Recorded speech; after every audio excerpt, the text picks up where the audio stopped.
Today I'm going to show you how to save a Word document and open it up later for future use. So you have your document completed. You're going to go up to File, click on File. Then you're going to go to Save As, click on Save As. And then you're going to choose where you want to put your document, in which folder. So I'm going to choose to put it in my OneDrive Documents folder. So I click on that folder,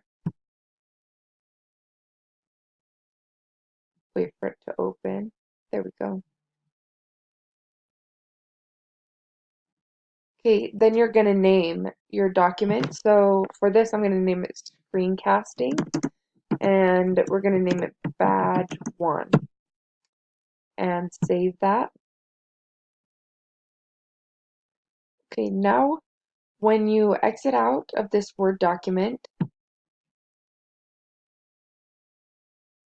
you can go to your home screen, click on your files,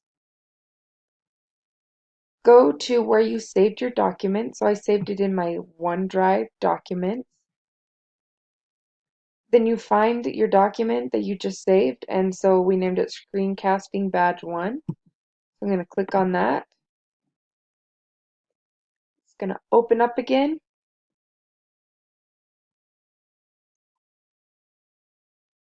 And then there you have it.